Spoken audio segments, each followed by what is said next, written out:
Sejam muito bem-vindos, senhoras e senhores, a mais um Galhardcast. Hoje eu estou com um convidado muito especial, nosso tenor Thiago Arancan, um cara fantástico, fenomenal, que eu convidei hoje com muito carinho para estar aqui conosco, contar um pouco da história dele, o que ele faz, todos os desafios de carreira, enfim, vocês vão conhecer mais sobre esse cara muito especial. Thiagão, obrigado por ter vindo. João, obrigado, eu Muito agradeço. feliz. Prazer estar no Galhardcast, é um projeto incrível, eu estava me contando já aqui em bastidor. Estou muito feliz de fazer parte aí dessa sua história, desse começo de história. Muito Obrigado. obrigado. E conta um pouquinho pra gente como começou essa carreira, da onde veio essa ideia, já estava no sangue, na família, conta pra gente Tem como é até que... aquela trend, né? Primeiro a gente começa, depois a gente melhora, né? Boa, boa, boa. Eu não venho de família musical, eu sou um tenor, né? Eu sou o único e primeiro brasileiro diplomado no Teatro alla Scala em Milão. Então, vamos lá do fim para vir para o começo, né? Da onde eu saí. Eu sou o brasileiro que percorreu mais de 40 países, cantando nas grandes casas de óperas, detentor de diversos prêmios, inclusive operária de Praça do Domingo. E para minha felicidade, ganhei o mundo e voltei ao Brasil com o projeto Fantasma da Ópera. Mas eu comecei pequenininho em São Paulo. Eu sou paulistano, da capital.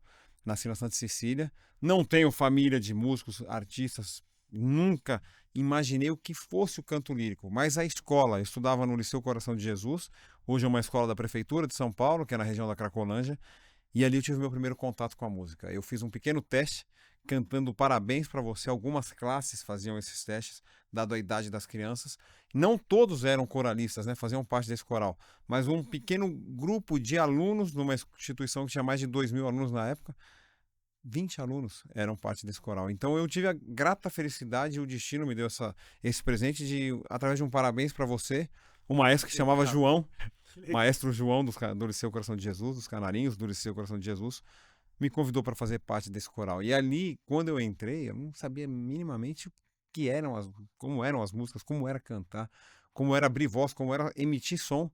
E eu acho que quando a natureza, né, ela nos presenteia com o dom, né, propriamente falando, o nosso dom tá ali, a gente não pode lutar contra o destino, né? Lutar contra aquilo que é a nossa vida. A gente estava falando, né? Você queria cantar, mas você tem o dom hoje com a voz de poder levar a mensagem, de poder fazer a diferença na vida dos munícipes e tantas outras ações que você fez, faz e irá fazer. Eu nasci com esse dom e eu acho que, por mais que eu fugisse dele, ele jamais iria fugir de mim. Então, o destino me presenteou com isso. Entrei nesse coral infantil, a partir dali aprendi as músicas, comecei a me destacar. Músicas em diversos idiomas, venho de família italiana, meu sobrenome é Festa. É Tiago Arancan, que é o segundo nome, Festa é o sobrenome, família do centro Itália, assim, a sua galharda italiana, essa nossa origem. Então eu lembrava as músicas em italiano, como meu bisavô assobiava o Vapenseiro e tantas outras, e foi o coral infantil que propriamente iniciou a minha trajetória. Que legal. Você era muito novo, quantos anos? 11 Não, eu anos? tinha ó, 7 para 8 anos, Muito menino, novo. O menino. bom, assim, é que você descobriu cedo isso. A sorte me deu esse presente cedo e por ser tão precoce, digamos assim, eu me destacar e não só o fator crucial de estudo é que eu gostava, de certa forma, estava dentro de mim essa vontade de me apresentar, de cantar, de abrir a boca. Eu lembro criancinha, aprendi o Sole Mio. Ah, nato sole. E imagina, um molequinho cantando isso, todo mundo olhava, parava. Né? Porque Tinha o muito... poder, né? O poder da voz. E aquilo, eu era uma criança muito curiosa também.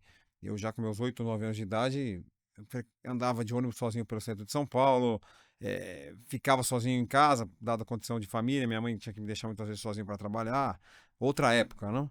Então eu era uma criança muito curiosa e um pouquinho além da infância já. Eu estava ali naquela precoce adolescência, entendendo o que é a vida, e eu acho que a música ela foi fundamental para mim, porque eu nasci numa região por mais que hoje é pior ainda, a Cracolândia, né? Tudo aquilo que ocorre naquela região, naquela época era complicado também. Já existiam ali, não era o crack, era a cola, né? Infelizmente, a criança, eu sou de outra geração do que a sua, sou mais velho que você, mas o menino de rua cheirava cola, aquela cola de A sapateiro. cola de sapateiro, eu Então lembro eu, que... eu via aquela situação, eu ficava chocado e eu tinha dois caminhos, ou eu seguia aquilo, ou a sorte que eu tive da música de me dar uma oportunidade, eu agarrei aquela oportunidade de uma forma incrível. Eu sabia que através da música eu poderia ser alguém.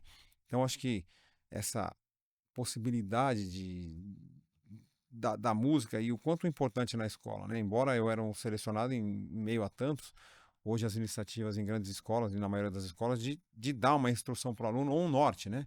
Seja na música, no esporte. Exatamente, eu acho que isso abre mais uma vez a importância da gente conseguir conduzir as crianças para o caminho certo, né? Total. Porque a gente vê diversas realidades, né? Principalmente nas periferias, onde você vê. Normalmente a criança, infelizmente, ela tem ali muitos exemplos errados do crime, e o crime, E ele é mais fácil, né? romantizado. E mais fácil. Exato, Romantizado. ele é romantizado. Exato. Então, às vezes, a O herói criança... é o bandido, né? Total, e a gente fala muito disso, daquelas más influências, né, que cortam caminho, e aparentemente elas te vendem algo que parece ser mais fácil e melhor, quando na verdade não é, Não é, claro. né? E eu acho que através da música, do esporte, da arte, você se Total. distancia desse caminho errado. Você se distancia desse caminho errado. Na comunidade, quando você anda na comunidade, eu vejo que tem o pilar do esporte, porque às vezes tem trabalhos sociais ligados ao esporte, eu acho que são fundamentais. Você tem a igreja, que faz um trabalho muito importante, não estou falando de religião, Exato. mas a instituição, ela direciona hoje, né, parte da sociedade. Você tem os bares, muitos bares mesmo, e você tem o baile funk, a droga e tudo isso. Então é um ecossistema para o jovem ali, onde é difícil ele escolher o caminho certo, muitas vezes, né? E muitas vezes é seduzido, né? Porque ou seduzido ou ameaçado. Quando não, ou você faz isso, eu acabo contigo, eu acabo com a sua família. E aí a realidade é triste, né? É Você bem triste. frequenta aí as comunidades, você fazendo esse seu trabalho importante aí, em prol aos outros.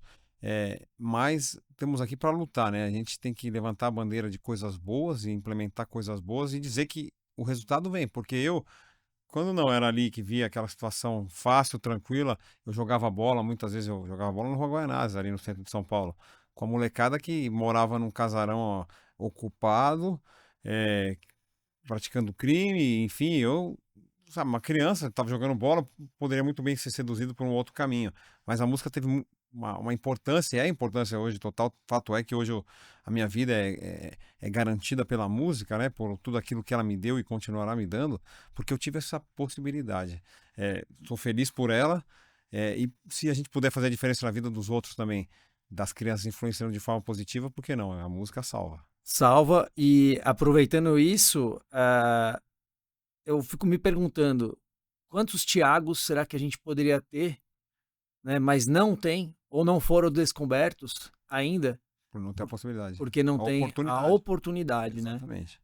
Eu vejo muito isso. E até fazendo outro dia eu estava falando com um amigo meu sobre o esporte, né? Porque dá para fazer essa ligação, né? Nos Estados Unidos, se você pega, a criança ela é incentivada a praticar atividade física, atrelada aos estudos, e se ela for bem no esporte, nos estudos, ela já ganha uma bolsa para uma excelente universidade, né?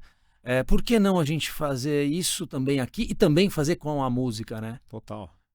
E com a música de qualidade, porque eu vejo hoje, não sei sua opinião, mas o que eu vejo hoje é que as músicas que estouram e os artistas que são vanglorizados são aqueles que falam a maior parte de besteira. É complicado hoje, é um parênteses todo à parte, né? Eu, como artista, óbvio, eu tenho a minha predileção musical, tenho o meu estilo que eu executo, tenho aquilo que é a minha base de fãs e de artistas que estão acostumados a entender o meu gênero e o meu estilo musical.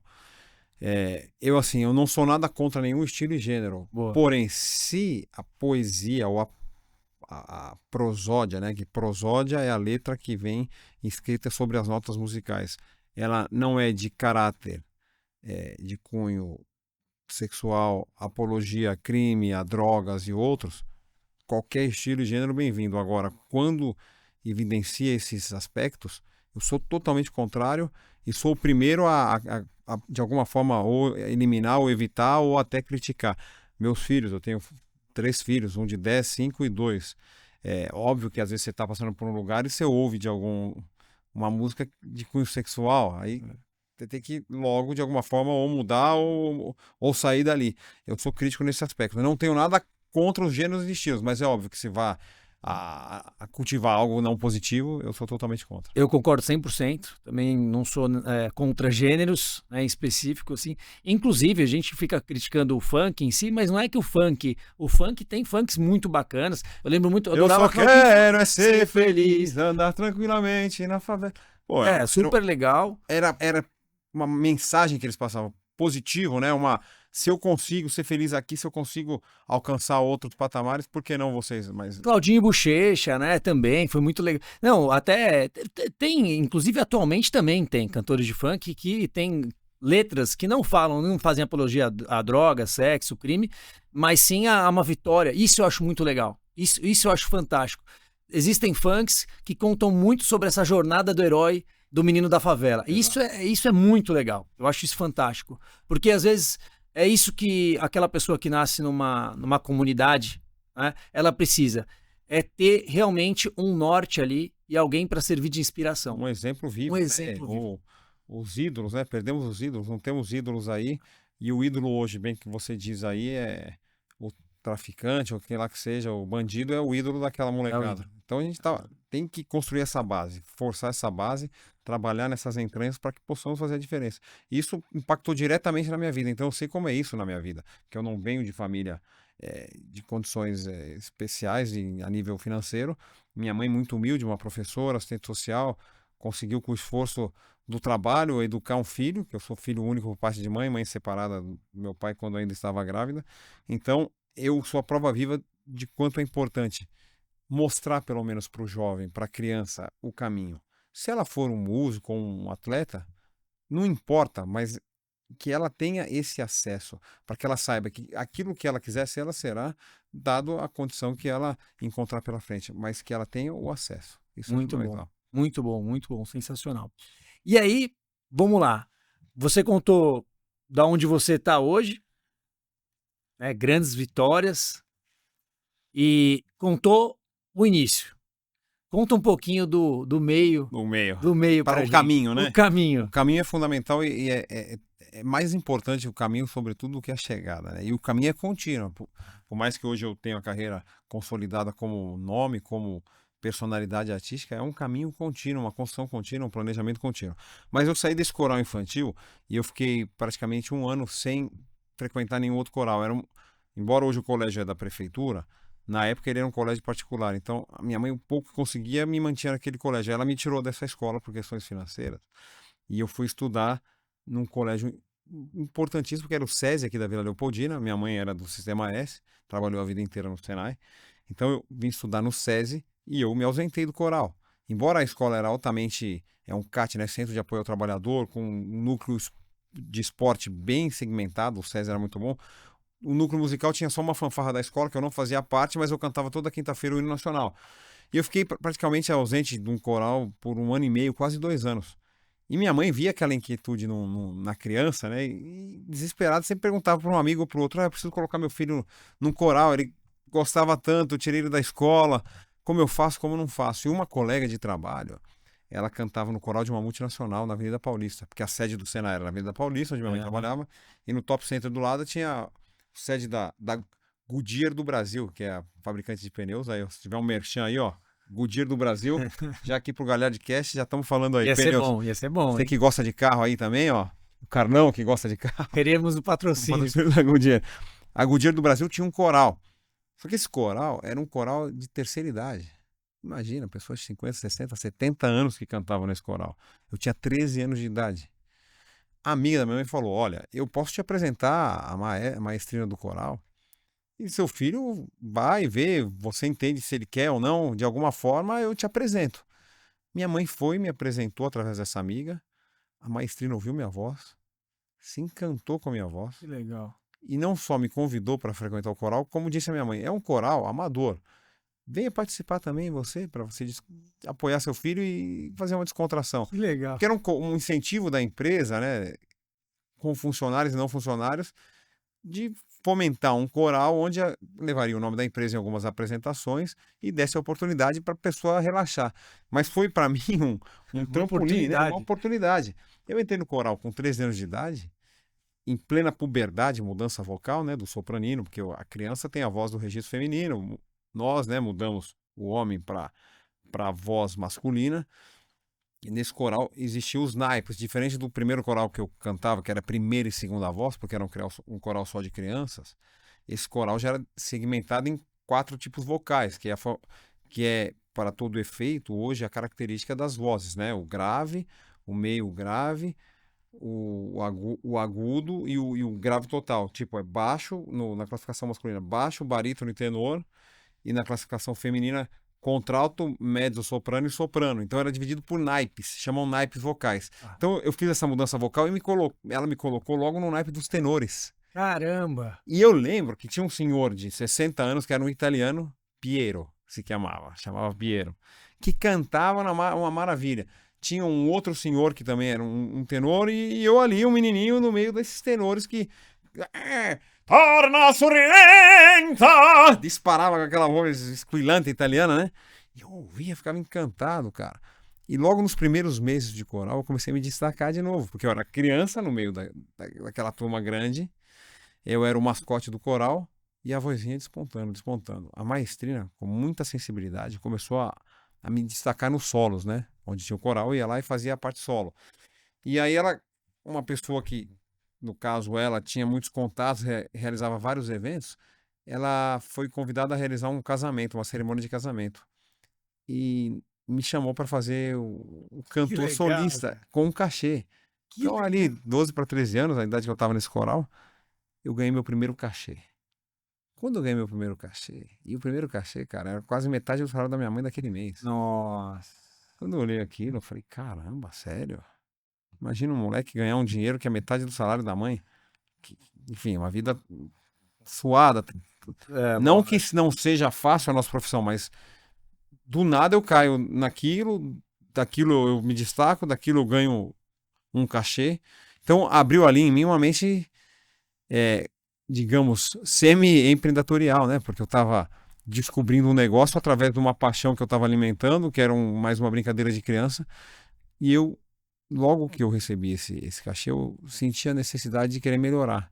Foi aí que eu fui atrás efetivamente dos estudos, que eu fui atrás efetivamente de todo o processo para me tornar um cantor. Não sabia onde chegaria, mas eu fui atrás através da curiosidade, através das perguntas, através dos ensinamentos que a maestrina me passava, e eu morava ali naquela época na região do Teatro Municipal de São Paulo.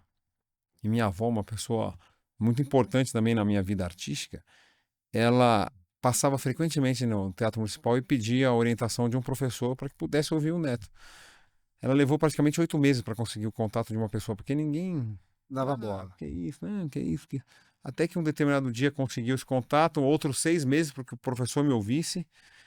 E aí, na idade de 14 para 15 anos, eu comecei a ter minhas primeiras aulas de canto direcionado para o lírico, propriamente como maestro do teatro. Eu acabei entrando na Escola Municipal de Música, que é a escola da Prefeitura do Teatro Municipal. Em contemporâneo a isso, em paralelo a isso, fazia o colegial técnico no Senai, som técnico eletrônica, mas já me destacava cantando, abri minha primeira empresa de eventos, fazia inúmeros eventos no Guarujá, em São Paulo, na alta sociedade. Quantos anos você estava aí? Ah, 15, 16 anos já estava trabalhando e cantando. E ganhando dinheiro E já. ganhando meu dinheirinho, e ganhando meu dinheirinho. Eu lembro que a escola, o Senai, que eu estudei, ela era uma escola premiada, então recebi os prêmios ISO 9001, 9002, qualidade. E uma dessas ocasiões veio uma comitiva da Suíça, através da Fiesp, fazer uma visita na escola. Aí o diretor da escola me contratou para cantar no evento, eu sendo aluno. Então Que imagina o legal. barato que era. Aí entrei no sistema Senai, Fiesp cantando, ia cantar em todos os eventos, com premiações, condecorações. Então eu fui criando o meu network de trabalho e, óbvio, alimentando os meus estudos, igual aquela questão. Sempre pensei que tinha que estudar, ser algo, ter alguém, porque eu não sabia onde a música poderia me levar. Você tinha esse medo ou não? Nunca teve? Como é que... Olha, eu sempre fui preparado para todas as ocasiões. Eu gostava muito da eletrônica, era na época, imagina, o ano de 97, era o estouro da automação industrial. A questão hoje robótica, hoje é inteligência artificial, mas imagina vamos para quase 30 anos, né? 28 anos atrás, a robótica e a automação industrial, ela estava dominando o mercado de trabalho. As linhas de produções, quanto precisava de 50 caras para fazer um negócio, chegava um robô e fazia em Fazia 5 rápido. minutos.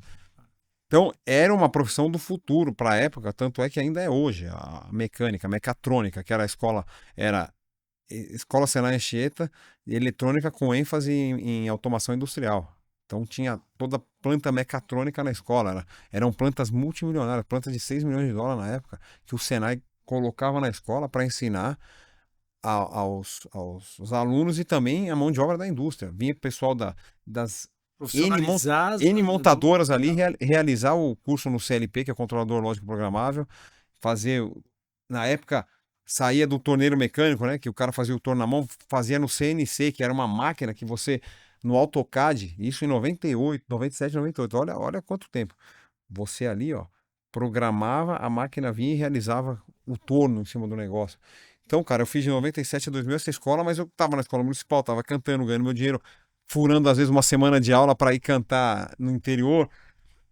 Então eu carreguei, óbvio, o colegial era necessário para eu ingressar numa faculdade, o técnico, para que se eu, obviamente, talvez não, o destino não me desse essa possibilidade, fosse um técnico ou ia para a indústria, mas a música estava muito forte, eu estava sobressaindo tudo e qualquer coisa. Então não tinha o medo, eu tinha essas descobertas, né? A gente vai se autodescobrindo, quero isso, quero aquilo. Quando eu vi, estava no meio da música. Eu saí do Senai, prestei um estágio ainda. Eu lembro que na época eu montei no consultório médico toda a rede de internet, né? Hoje é tudo Wi-Fi, mas fazia na unha, cara, com aquele modem discado, construí, Era mão de escada, verdade. implementei todo o sistema para prestar o estágio, que tinha tantas horas para prestar o estágio, para ser um técnico de eletrônica diplomado e qualificado. Mas já estava cantando aí, entreguei o estágio, peguei o diploma. Bicho, já estava na escola municipal, já fui para a faculdade de música, já estava participando de concurso internacional, ganhando prêmio. Quando eu vi, estava com o pé mais fora do que dentro. Já cantava em navio, já fazia minha empresa de evento, minha gravadora em parceria com o tenor Jorge Durian, depois outros projetos. Então eu dominei um mercado de casamento, formatura por quase 4 anos, dos meus, sei lá, 17 aos meus 21, mais ou menos, onde eu realizava uma série de eventos e tinha grupos, núcleos musicais que realizavam outros eventos. Então fui criando o meu trabalho, mas sempre com a cabeça pensando fora. Poxa, eu tenho condição de melhorar meu estudo, ir para fora do Brasil, de fazer um caminho interessante, trilhar um caminho que nenhum brasileiro trilhou. Foi aí que eu ganho um concurso internacional em Belém do Pará, conheço inúmeros empresários. Esse concurso, como é que chamava? Bidu Saião, concurso internacional de canto Bidu Saião. Ele era realizado aquela edição em Belém do Pará. Eu ganho o prêmio Revelação do concurso. E ali, a júri eram diretores artísticos de teatros europeus, americanos e alguns empresários. Eu fiz contato com o empresário e comecei a massacrar no e-mail. Quero ir para a Europa, me ajuda aí, me arruma um professor, papá, papá. Quando eu vi, embarquei e fui para a Europa depois de uns 6 meses de conversa. Chego na Itália, em Milão, propriamente. Ele me ouve, ficou encantado com a voz e me apresentou diretamente um dos diretores do Teatro Scala, que é o maior teatro de ópera do mundo. O diretor falou, incrível. Me apresentou para a diretora da academia, para os maestros principais. Depois de 4 testes, né, 4 audições, eu fui o primeiro brasileiro a ingressar nessa academia, primeiro brasileiro a ser diplomado nessa academia. Fantástico. E comecei propriamente a minha carreira na ópera, dentro do Teatro Scala em Milão. E a partir dali foram só 15 anos de sucesso rodando o mundo, cantando em mais de 40 países, levando o nome do Brasil, representando o Brasil como artista, embora eu tenha o passaporte italiano, mas eu sempre carregava o ítalo-brasiliano como orgulho, né, de ter saído do Brasil e ter percorrido esse processo que poucos outros brasileiros percorreram, naquela época quase nenhum, hoje um ou outro aí está trilhando um caminho não propriamente igual, mas conseguindo também alcançar outros patamares. E foi muito bom para minha carreira, foi bacana. Até que em 2018 recebo o convite da Broadway e volto ao Brasil junto com a produtora Time for Fun para realizar o projeto do Fantasma da Ópera. A vida, né, ela nos leva também conforme o nosso destino. Minha vida deu um 360. Eu fui casado na Europa. Deixa eu Tinha, te perguntar. é, Você foi solteiro, fui solteiro, morei um ano solteiro em Milão, você tava com 20, 21? 21. 21 anos. Morei um ano solteiro. Venho ao Brasil, cumpri um contrato no navio que eu cantava. Conheci a minha ex-mulher, que era italiana, estava em férias no Brasil e morava a 1 hora de Milão. Aí volto a Milão, começamos a nos conhecer melhor. Aí foi um relacionamento de 11 anos, 11 juntos, 8 casados, um filho que hoje tem 10 anos. Italiano, mora lá? Mora hoje na Sardenha, em Alghero. Nasceu em Mônaco, Monte Carlo. Na época eu era residente em Mônaco, morava em Monte Carlo. Aí nos separamos em 2016. Aí minha ex-mulher, depois de um tempo, conheceu um marido atual. Aí ele é siciliano, mas mora na Sardenha. Então ela foi para Sardenha, enfim, criou a atividade dela lá. Aí eu volto ao Brasil, 2018 definitivo, para o projeto Fantasma da Ópera. Conheci a minha atual esposa, Aline, que você conhece, meus filhos, e depois a continuidade desse relacionamento, né, o Francisco e a Angelina. E eu fiquei um ano e meio em cartaz no projeto Fantasma da Ópera. Grandes realizações, 359 apresentações, um marco importante para a carreira, um retorno ao meu país de origem, de nascença, que é o Brasil. E aí eu começo a empreender a carreira junto com o Fantasma da Ópera, numa outra roupagem, digamos assim, um projeto mais pop lírico, um crossover, onde eu não era propriamente um personagem de uma história e não contava a história de um personagem. A linha de frente era Thiago Arancan. Realizo esse projeto em contemporâneo ao Fantasma, vem a pandemia. Aí vem a pandemia, e aí a carreira para, o primeiro setor a parar é o entretenimento. Foi o setor que mais sofreu, talvez, entretenimento e turismo, talvez. Primeiro a entrar e o último a sair. E colhemos o fruto ruim ainda desse processo até hoje, porque muita dívida, muito problema na cadeia produtiva disso. Enfim, tudo aquilo que a gente sabe, todo mundo sofreu. Mas aí, de certa forma, eu realizei aquilo que todos os artistas realizavam, as lives, os eventos, consegui manter uma parte da equipe e consegui, de certa forma, aí sair desse processo e continuei a empreender a carreira no meu país, novas turnês surgindo, o Tributo Três Tenores, agora estou com a turnê nova, uma viagem pela Itália.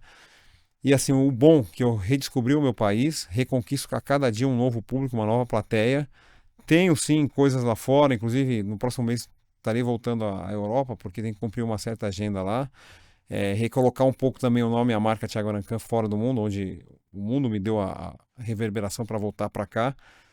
Mas é sempre bom estar no Brasil com amigos novos como você, que estão nos conhecendo aí ao longo do processo, através do nosso amigo em comum, Carlão, e tantas outras pessoas, né? A rede de amigos é muito bacana. Então, assim, um pouco da trajetória, origem da carreira é isso. Muito legal, sensacional. Muito legal. Queria saber, nesse período todo, né, nesse meio, nesse caminho, qual foi o momento mais desafiador da sua vida pessoal e profissional? Foi certamente a decisão de deixar definitivo o Brasil pela primeira vez, abandonar, entre aspas, tudo que eu tinha construído ao longo dos anos. Tinha uma empresa de eventos, tinha uma agenda regular de eventos, casamento, formatura, um certo faturamento que para a idade que eu tinha era excelente. Já tinha um discreto patrimônio para que eu pudesse dar continuidade naquele trabalho propriamente. Eu decidi jogar tudo para o ar e investir numa nova frente, onde que por 2 anos eu não era nada e ninguém. Eu tinha que me redescobrir como artista, recolocar num mercado dificilíssimo e altamente exigente, mas eu tinha certeza que era importante para minha formação, primeiro pessoal de vida, como ser humano e óbvio como artista. E não tenho dúvida e sei disso hoje, quanto foi fundamental. Mas essa mudança, esse arco aí de 360 na vida, eu dei ele muito jovem e talvez com a responsabilidade de saber que eu teria que sofrer, entender para depois sorrir, né? Então foi esse aí um dos principais momentos aí que eu posso citar. Boa, boa. E assim, como é que foi morar fora do Brasil? Você sente falta? Não? Para você, na sua visão, quais são os pontos positivos e negativos hoje, né, de morar fora ou morar aqui no Brasil? Sua comparação. Eu morei como base 3 anos em Milão e 12 em Monte Carlo. Os 3 que eu morei em Milão, eu efetivamente estava em Milão porque era o processo de estudo no Teatro Scala, com uma grade regular para formação, para o entendimento do núcleo teatral. Então, ali foram 3 anos fixo, próprio no lugar. E esses 3 anos, certamente, o maior aprendizado que eu tive, como citei recentemente, foi de vida e não de carreira. Porque imagina, a gente sai do conforto do Brasil, onde a gente tem a família, os amigos, e assim, o brasileiro é um povo altamente acolhedor e altamente generoso nesse aspecto. É verdade. A gente tem muita controvérsia também em vários casos, mas na essência o brasileiro é uma pessoa amigável, boa, gentil e assim, você até pode ter uma briga ou outra, mas passou um período, o cara até, beleza, você é amigo de novo e Tá tudo vamos, certo. Dá um abraço aqui e vamos seguir, e né? vamos seguir. É. Na Europa, não. A Europa, primeiro, a frieza total. Em Milão, estou falando, Norte Itália. A Itália, ela tem várias perspectivas, né? A Itália ela é pequena como território, mas ela é bem diferente no giro de 150 quilômetros. Ela muda completamente o povo. Aqui a gente, para ter uma diferença dessa, a gente tem que percorrer milhares de quilômetros para talvez notar uma diferença na língua, né? No caso, na pronúncia, no jeito, no costume, na comida. Aí o que ocorre? O norte da Itália, altamente industrializada a cidade, uma cidade pequena, mas uma metrópole a nível social.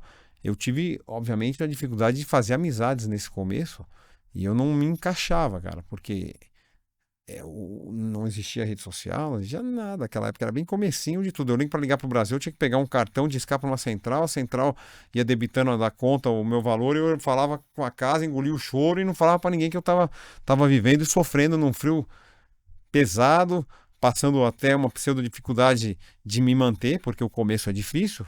Eu ganhava em real, tinha um pseudo patrimôniozinho aqui que eu fui diluindo e queimando lá e gastando. Mas beleza, passei esse processo. Entendi também. Porque muitas vezes a gente fala, pô, mas por que o cara é assim? Por que a pessoa é assim? A gente tem que respeitar, a gente que tem uma. Por exemplo, você já chega aqui no Brasil, você já, beleza, Bate aí. beija e tal.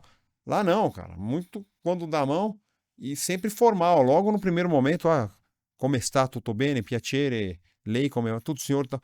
Muita formalidade. Mas é uma formalidade cultural isso. Depois você vai, obviamente Quebrando um quebrando. pouquinho isso, né? E a dificuldade também do serviço, né? Muitas vezes você vai no restaurante aqui, você, gastou, pô. Lá não, cara, coisa boa, pum, pum, direto, verdade. direto. Que isso não é uma crítica, mas é uma cultura deles que a gente tem que. Eu não entendia no começo. E ficava mal. Só que fui entendendo. Então, essa grande dificuldade. Depois, quando eu me diplomei, eu mudei para o Principado de Mônaco.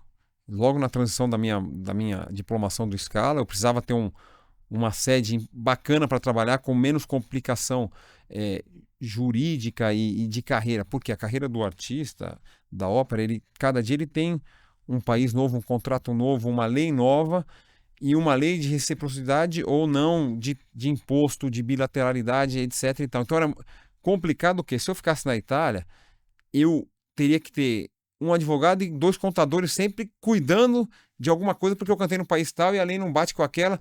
Então, Monte Carlo foi um caminho para que eu descobrisse uma facilidade em não ter que fazer uma declaração a cada contrato que eu fizesse. Óbvio que tem as dificuldades de Monte Carlo, tem os problemas, mas também era um país seguro a nível de deixar uma família e um país um país de fácil acesso através da logística. Por quê? A região do sul da França, ali onde está situado Monte Carlo, Nice, Cannes, ela tem uma temperatura de 10 graus acima de Paris ou Milão. Então, neve não fecha aeroporto nunca, a condição climática é boa e o aeroporto do sul da França é um dos principais aeroportos da Europa para ir para qualquer lugar. Ia para lá, para Dubai, ia para Doha, ia para Nova York, saía para Paris, depois São Paulo. Então, era uma estratégia boa. Então, morei 12 anos em Monte Carlo, só que aí quando eu morei em Monte Carlo, eu viajava o mundo inteiro, cara. Uma semana era contrato na Alemanha, no outro eu estava no Japão, depois ia para os Estados Unidos, depois Canadá, vinha para o Brasil, Você ia sempre sozinho ou ia a família junto? Na época era só eu e minha ex-mulher, não tinha filho ainda. 80% das vezes ela vinha comigo. Tá. Quando não, eu ia antes, ficava uma semana, 2, ela chegava para as apresentações. Tá. Mas aí eu abri muito mercado. Rússia, Norte Europa, cantei muito na Suécia, Dinamarca. Depois a Alemanha, toda a Alemanha, eu cantei praticamente todas as cidades da Alemanha. Quando você conhecia essas cidades, você tinha tempo de passear, conhecer, fazer uma parte cultural ou não? Você ia só para trabalhar? Como é que era? Quando era uma nova produção, eu tinha que realizar os ensaios desde o começo. Eu tinha, às vezes, 2, 3 semanas que eu estava na cidade. Então eu conhecia a cultura da cidade, os locais. Legal. E fazia amizade com Isso é legal pra caralho. E comia Isso é e fazia. muito legal. Não, ó, Isso é eu muito vivi legal. experiências, cara, inimagináveis para um brasileiro que nasceu no centro de São Paulo. Eu tenho até uma palestra que chama A palestra chama A Arte de Encantar, né? Legal. Que é o seguinte: encantar nos dois sentidos, cantar e encantar de cantar. Conta a trajetória do menino que saiu do centro de São Paulo e percorreu o mundo. Então, cara, Exatamente. eu acumulei experiências, amigos, histórias incríveis, cara. Histórias que cada país, uma história, um reflexo, uma memória. Tem alguma história que você te marcou, que você quer compartilhar com a gente? Pô, Fala, tem "Puta, eu não uma, acredito." a gente tá entre jovem aqui. Eu tenho uma amiga minha, excelente cantora hoje, até me veio em mente agora. Ela é um soprano hoje, é uma das maiores do mundo hoje. Ela chama Asmik Grigorian. Ela é da Lituânia. Na época a gente estava fazendo uma produção em Riga, que é na Letônia. Lá teve a Letônia. E assim, cara, a cultura deles é completamente diferente da nossa em alguns aspectos. A questão do frio, os caras bebem muito, muito, muito, muito. E a gente tava numa produção. A produção, cara, era uma primeira produção, quando a primeira produção é estreia naquele país, daquela produção do figurino, da cenografia. E talvez a ópera tenha sido executada. Mas fizemos a estreia com o presidente da Letônia dentro da sala. E fomos pro after performance jantar com o presidente da Letônia. Então, cara, bem, cumprimenta tal. Ela já conhecia um pouco, era da Lituânia, mas a Letônia, Lituânia, tudo ali se interlaça, como é muito pequeno esses países, né? Como são cidades aqui que se interlaçam e tem quase um consórcio entre os países. Tipo Barueri e É, Santana. tipo mais ou menos isso. Aí, cara, eu lembro que eu tava num baita de um apartamento e a gente tava no período ali de junho, julho, onde praticamente não tem noite, né? Não tem noite, porque o sol, a gente tá no norte. Ah, é verdade. Então, era difícil dormir, eu fechava, então era festa, festa, todo dia, toda hora festa, e comida, e bebida, e minha mulher cozinhava bem, fazia o ragu italiano, e eu chamava todo mundo. Moral da história é que inventaram de fazer, eu chamei todo mundo no meu apartamento, e inventamos de fazer um negócio com açúcar caramelizado, para fazer um doce, e a gente, isso era uma e pouco da manhã, a gente esqueceu a panela ligada, e jogaram água em cima, aí subiu aquele fumacê, Vapor de e o fumacê começou a acender um negócio de incêndio incêndio. e água caindo, e 1 da manhã, e vem o bombeiro, e vem não sei o quê. Mas o presidente não tava lá. Não, melhor, vai vendo a história. E aí ela já tava um pouco tal. Aí chega a polícia, chega o bombeiro, ela começou a discutir com os policiais. E prenderam a menina. Entenderam? Era cantora, cara. E no outro dia tinha ópera, sendo que foi endossado a produção pelo presidente. Moral da história que chamamos o teatro depois no dia seguinte, 7 e pouco, para tirar ela da delegacia lá, endossada pela companhia, pelo presidente, porque ela desacatou o policial, porque tava. Tava... E eles falaram na língua dele, eu não entendi nada, cara. A gente Não tinha nem como você defender Não, ela. eu fiquei na minha, eu falei, eu vou cantar Se eu, aqui, se eu estiver preso aqui, já era. pelo menos eu Se for canto. preso aqui... Mas foi engraçado, assim, são coisas particulares que acontecem, passagens, e já peguei terremoto, já peguei terrorismo na Polônia, em Varsóvia. Uma vez eu saio da ópera, tava cantando na Wielkie Ópera, que é a ópera principal da Polônia, né, em Varsóvia. Tem um hotel na praça, atravessa a praça principal do teatro, tinha o Sofitel, um baita hotel, que eu ficava, toda a produção ficava ali. E na época eu viajava com o meu cachorro, minha ex-mulher, ela era Amazonas, né, da seleção italiana de hipismo, e ela sempre tinha um cocker que era o nosso xodó, um cockerzinho. E eu viajava para todo lado, inclusive minha ex-mulher era Social Emotional Support Animal, né? Ah, tá. Usava O animal o animal como suporte, porque a gente emocional. viajava muito, ficava. E ela ia com a gente sempre, a Brit, ela chamava. Aí eu acabou a ópera, tomo um banho no teatro, tô voltando pro hotel, frio, era inverno, já era novembro, dezembro, frio, frio, frio, a galera, sutiã, calcinha, cueca e roupão, todo mundo fora do hotel, né? Eu olhei pra ela e falei, caramba, o que tá acontecendo? Aí de repente eu vejo o bombeiro do lado, TV, o caramba, faixa, isolamento, ameaça de bomba no hotel. Puta vida. Aí eu olho pra ela e falo, meu, a Brit, ela tá lá dentro, cara. Puta, ela começou a chorar, cara. Ah, é verdade. Porque você faz a evacuação, quem tá. Você pega seus filhos, você sai. E aí o cachorrinho tava no quarto, porque é normal eu deixava a comidinha, tudo ficava, eu Lógico, ausentava lógico. 3 horas. O hotel, Claro. a cachorrinha dormia tranquila, como ficar em casa. Cara, quando aí, moral, eu falei pra ela, vem aqui, é ameaça. Vamos sair, vamos jantar, daqui a pouco a gente volta. Eu voltei pra 3 da manhã, já tinha acabado aquela questão da ameaça. Quando eu volto pro hotel, eu deito no quarto, falo para ela, puta, e aí, você vai conseguir dormir? Sabendo que tinha uma ameaça. Né, Dá um. você fica um pouquinho nervoso, né? Eu não ia dormir. Eu Eu não não ia consegui dormir dormir. direito. Eu falei, quer saber? Já liberaram, vamos ficar aí. Mas fiquei, mas peguei ameaça de bomba. Já vi um atentado no aeroporto em Moscou, meu avião subindo, uma área do aeroporto explodindo. Você viu de Vi, longe do vi de avião? cima do avião, cara. Coisa horrível. Acho que era o ano de 2014, se eu não me engano. Já peguei acidente aéreo pelo caminho, neve que Já pegou acidente aéreo? já estourou a turbina de um avião. Eu saindo de Zurique, estourou a turbina, teve que voltar. E o fogo saindo. E você viu a Não, turbina do pegando lado, fogo? assim, tipo, Nossa, você dá um todo mundo rezando. choradeira, gritaria. Mas eu sempre mantive o quê? Eu sempre soube que ninguém morre na véspera, né? Eu tenho uma espiritualidade boa, eu acredito. Você tem uma fé Aqui, grande. tem uma fé grande. Você acha que essa fé também te conduziu durante a Me vida? deu a força para que eu não desistisse, certamente, porque a tentação de voltar na primeira dificuldade, eu queria voltar a pé, tinha hora. Eu olhava assim na rua, falava, vou voltar a pé para o Brasil, para minha casa. Dane-se que eu não fiz nada, porque tem hora que bate o desespero. Você se vê sozinho no mundo, cara, e tomando porrada, Porque entendeu? é aquilo que você falou, né? A gente pode estar em outro país, mas nunca vai ser o nosso. É nunca a nossa pátria. Eu tive a oportunidade de morar 2 vezes fora, por um período bem menor que o seu, mas é muito diferente. Aqui você sente que você está em casa, né? E é Ah, muito louco. é Você tudo. vê, por exemplo, esse caso da sua amiga, que ela, né, acabou sendo presa. A gente tem um medo muito maior. A gente A gente é estrangeiro, fora da cara. Você deles. vê a polícia, Você anda na você linha não quer completamente. nem é só sorry, I'm sorry, né, e tal, e não quer nem. Mas muito legal, tenho certeza que tem milhares de Tem histórias. inúmeras histórias aí interessantes. Uma coisa que eu gosto de perguntar para pessoas que tiveram essa oportunidade de viajar e conhecer vários países, assim, em questão de infraestrutura, né, o que te mais te surpreendeu, né, nesses países, ou em algum país que você falou, putz, aí, por que a gente não tem isso no Brasil? Né? Tem alguma coisa que te chama a atenção? Cara, eu frequentei muito a Ásia, né, cara? E o Japão, sobretudo, é um país extremamente tecnológico. Sempre foi, né? A gente vê aí Panasonic, Sony, Kenwood, tudo que hoje se substitui por dois elementos, Samsung e Apple. Acabou.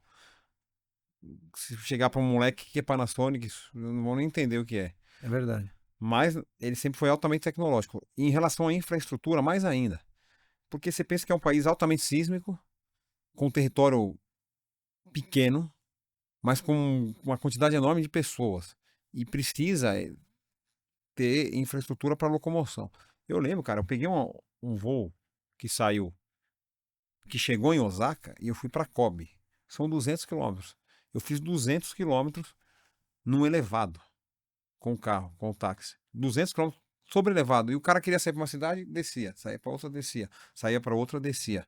Então, a infraestrutura a nível de mobilidade, eles usufruem de um território pequeno, mas constroem estruturas para ser viável isso. Tanto é que o trem-bala, você vê um trem-bala ali andando no meio, às vezes do nada e no meio da cidade. Fantástico. Então, É um dos países que eu tenho muita vontade de conhecer. Japão é muito importante, ainda mais você na sua carreira hoje, que tem que ver essa frente, a nível de infraestrutura. Japão, altamente tecnológico nisso, altamente positivo e um país de garra, né? Porque vem um terremoto, um tsunami, arrebenta tudo e a reconstrução deles é praticamente imediata, porque eu acho que eles têm por histórico, por natureza isso e também por tecnologia, porque com a tecnologia você mapeia, bloco vem, pré-feito, pré-fabricado, pau, pau, pau e Eles vai. foram se moldando às dificuldades, Você né? manda as dificuldades, exatamente. Japão é muito, muito interessante. E você gostou da cultura?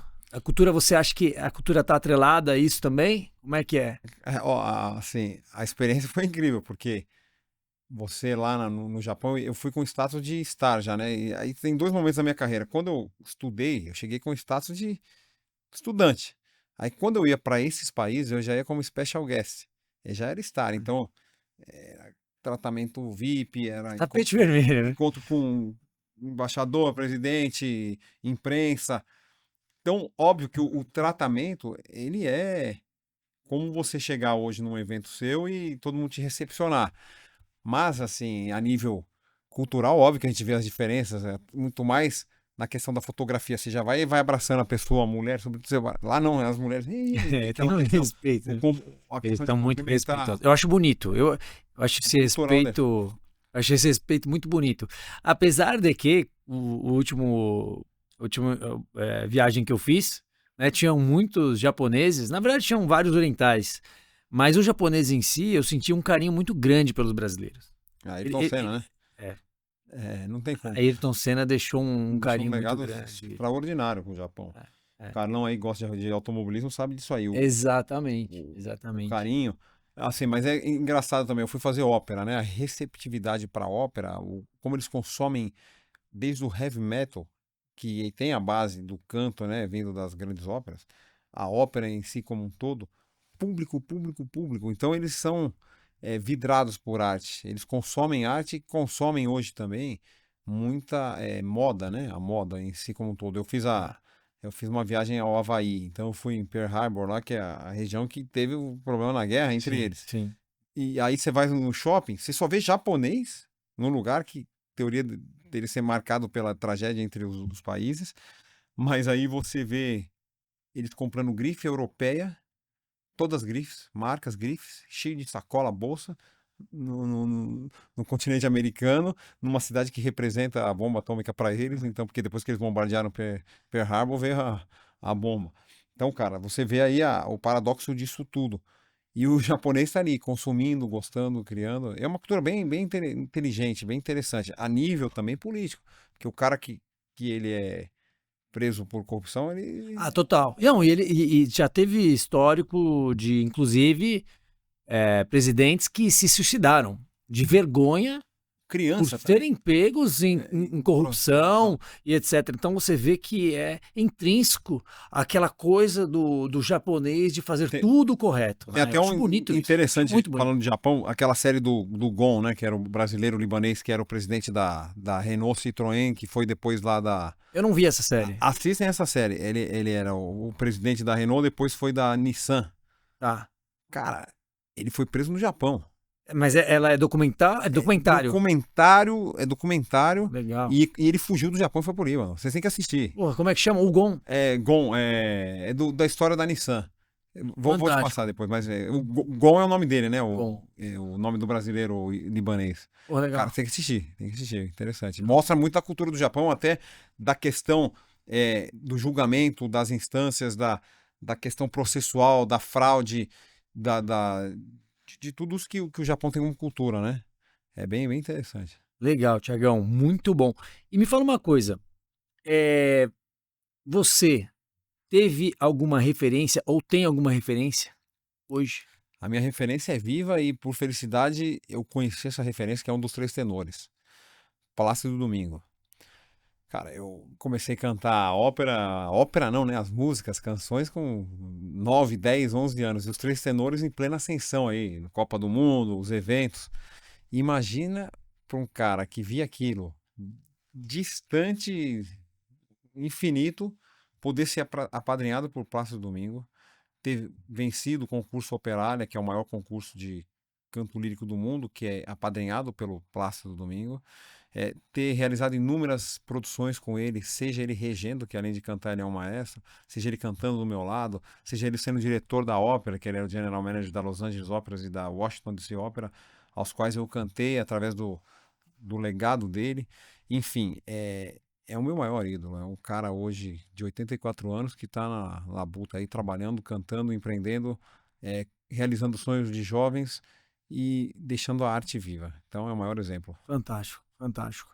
Queria só parar um pouquinho para lembrar vocês, pessoal, de dar aquele like, dar aquela fortalecida no nosso canal, mandar para os amigos também, compartilhar. E agora eu vou fazer um pedido especial, Tiagão. Dá uma palhinha pra gente aí, por favor. Te voglio bene assai, ma tanto, tanto bene assai. È una catena ormai che scioglie in sangue e dinti a vene, assai.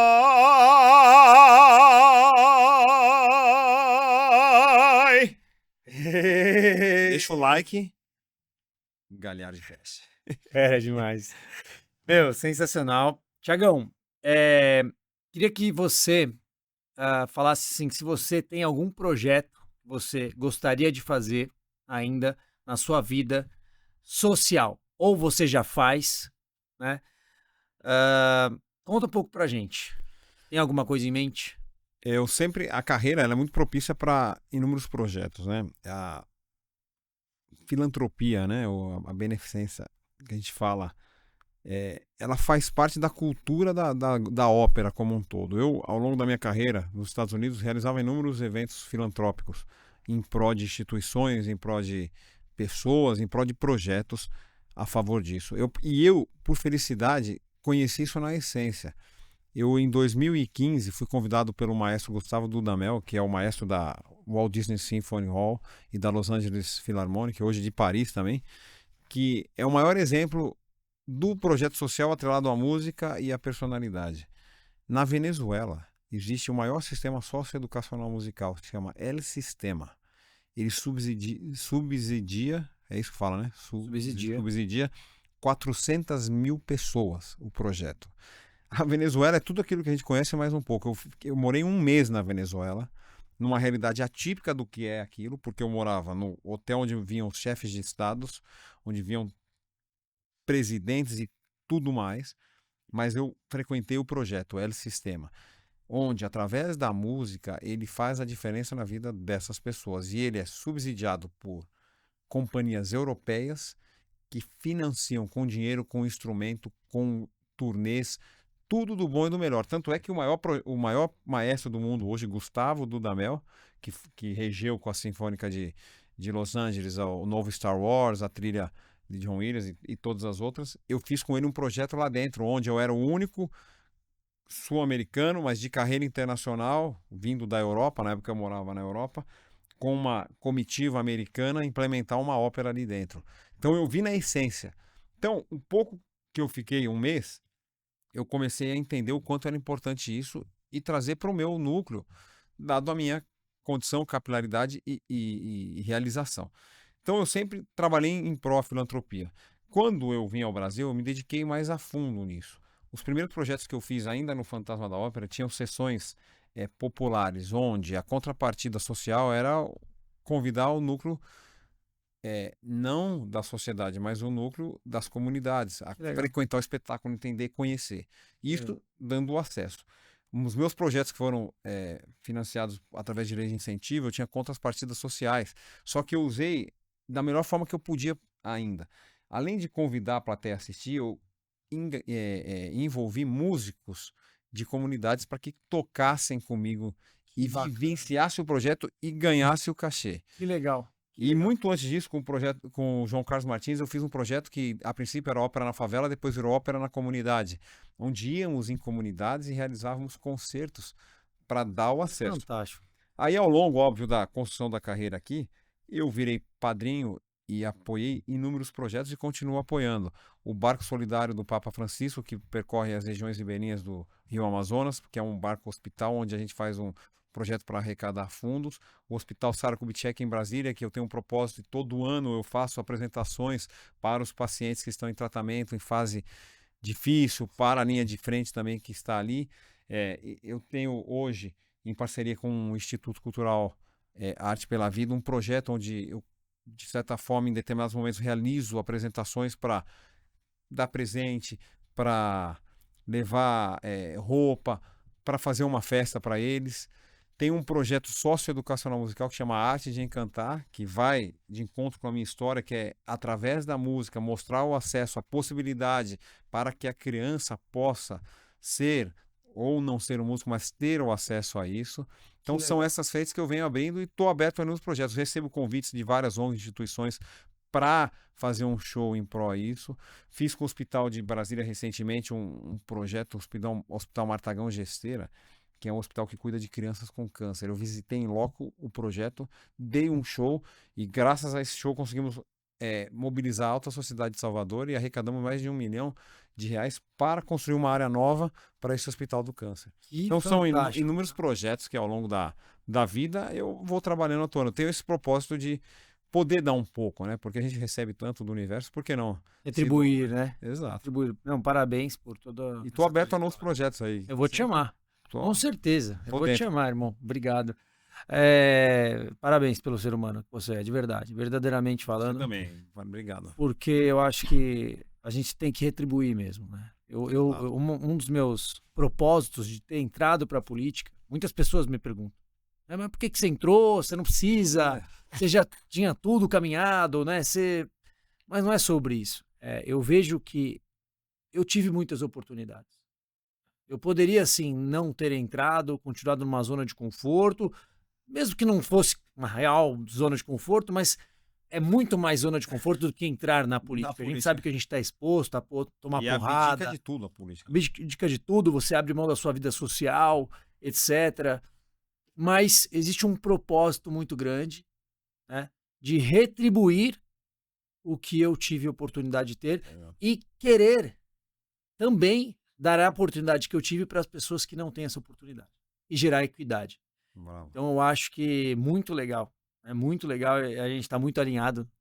E eu fico feliz porque todos os convidados que vieram aqui até agora têm muito esse pensamento de retribuir para a sociedade. É um sentimento de gratidão. Eu acho que é isso que faz a sociedade melhorar. Se a gente teve, por Deus, né, um caminho melhor, Exato. que a gente também consiga transmitir isso para outras Faça um caminho melhor para outras pessoas. Exato. E o importantíssimo da política, eu tive esse final de semana com um deputado estadual aqui no Toriba, e ele estava fazendo uma palestra com o Pablo Spire, um economista, que é amigo do Torinho. E assim, despertou uma curiosidade daquilo que ele me falou. O deputado, até vou falar, o Tomé Abduch. O Tomé, sim, Tomé. E assim, eu, óbvio, com a minha carreira, eu frequento todos os ambientes, conheço o ambiente político, e hoje a política é muito desgastada no nosso país, né? E assim, você é uma força jovem, importantíssimo o seu legado, só que ele deu uma mensagem ali interessante, se a gente parar para pensar, porque ele falou que ele também, um mega empresário, não precisava de forma alguma estar na política. Outsider, total. Bem sucedido, falou que começou do nada, com 18 anos, fez a empresa dele, com 200 funcionários, vai, enfim.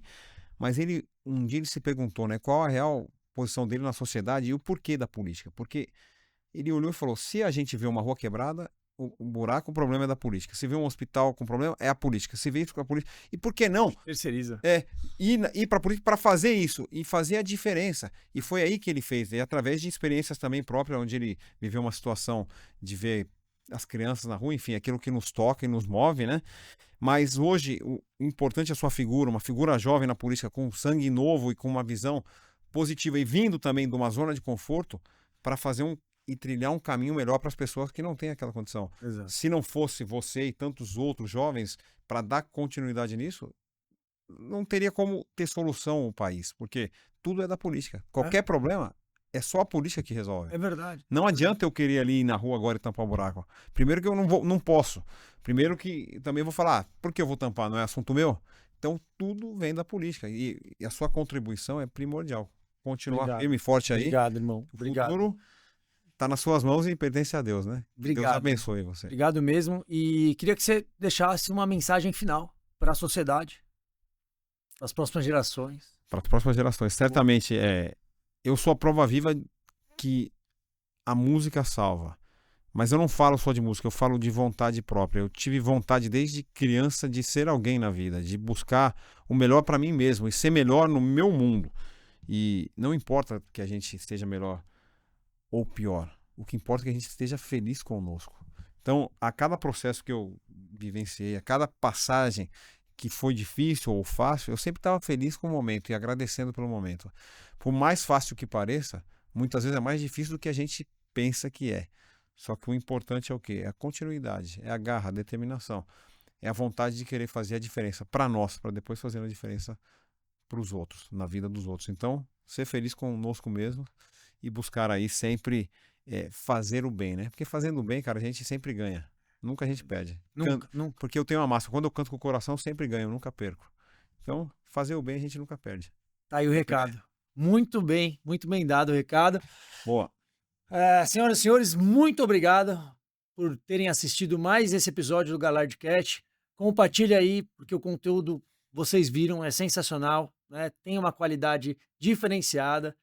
E eu conto muito com vocês para que a gente propague esse conteúdo para outras pessoas também, tá bom?